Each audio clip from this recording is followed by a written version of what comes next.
Hey everyone, this week we are going to meditate on wisdom. At the very foundation of the Bible storyline is the human quest for wisdom. God made the first humans in His image, put them in a garden which He had planted. This garden is the place where heaven, God's space, and earth, our space, intersect. It is a place where God and humans dwell together. And the garden is in a place called Eden, which means paradise. And then God invited us to rule over the earth with Him. And I think the implication is clear. Turn the rest of the earth into a garden. And although God had completed the work of creating the earth and the cosmos by Himself, He reserved the work of turning the earth into a garden, a paradise, to do in partnership with humans. And if we're going to do that, what do we need? We need wisdom. In the Bible, wisdom has to do with practical know-how, especially in terms of craftsmanship, leadership, decision-making for communities, for moral discernment.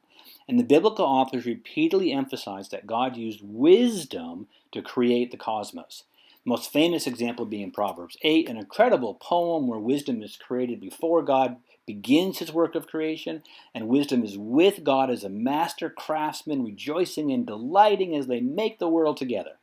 Which brings us now to the two trees in the garden. Adam and Eve must choose whether they will learn wisdom from God, represented by the tree of life, or by their own means, represented by the tree of the knowledge of good and bad.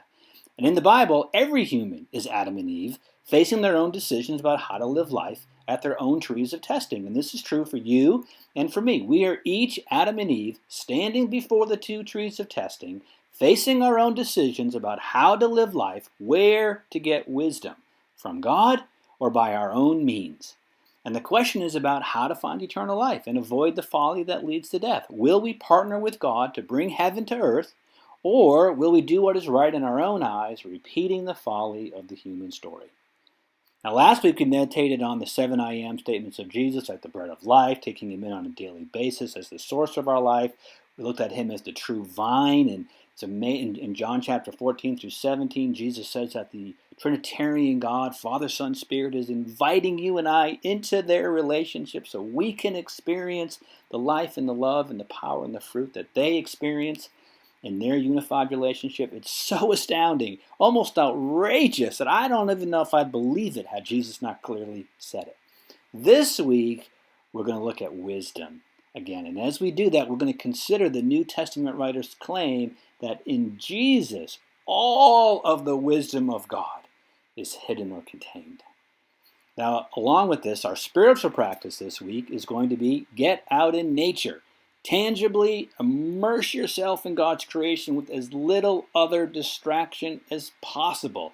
It was a favorite of the biblical authors. They frequently meditated on God's creation as a revelation of Himself. One of my favorite examples is Psalm 104. Jesus Himself was obviously immersed in this tradition. We see it come out on the Sermon on the Mount when He tells the crowds, look at the birds of the air, the flowers in the fields. If God feeds and clothes them with such care, how much more will He care for you? Stop worrying and chasing after these things as your primary focus. Seek first His kingdom and His righteousness, and all these things will be added to you. It's an amazing practice. I hope you will join us this week as we seek the Lord for spiritual renewal. May the Lord renew your love for Jesus, your love for one another, and your love for Connecticut and the people who live here. Met a ghost of a king on the road when I first fell. Fire burning to my knees I fell. Met a ghost of a king on the road. Words of fire. He said, you are a lonely soul with a heart of stone that rakes against your thirsty bones. Such a lonely soul. Said, I can show you what can save you, but we need to go where no chariot can take you, where the river meets the sand.